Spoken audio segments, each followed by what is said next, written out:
I sat down with a Marine Corps general, General Flynn actually, who wrote the foreword for the book. And I said to him, what makes the Marines so great? And he looked at me and said, officers eat last. And it sort of struck me that if you compare that to the business world and the entrepreneurial world, entrepreneurs are always told, pay yourself first, look after yourself first.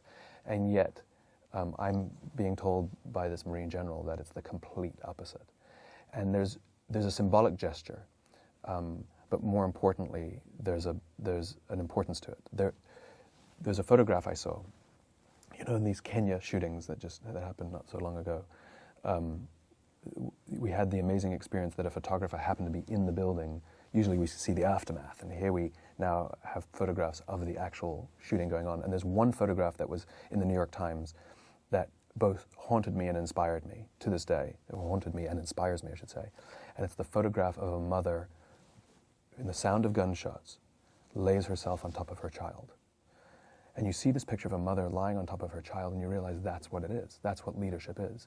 That when there is danger, it's not protecting myself, but it's rather willing to put myself in harm's way to protect another. That's what eating last means. It means that I will give the very essence of life, food and water, I will give it to the person I love first, so that they may live, even if it means I eat less. And that's what officers eat last means. It is symbolic, but it is also very real. And real leadership, real leaders. I've even given up the terminology of good leaders and great leaders. You're either a leader or you're not a leader. That's it.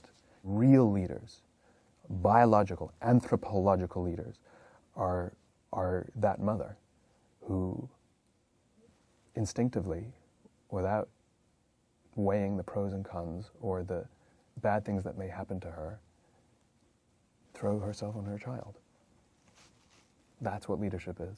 You know, do we believe that our leaders would throw themselves on us? You know, if they heard gunshots, if the economy shook, would they quickly throw themselves on us? That's what leaders eat last means. It is very literal. It is very, very literal.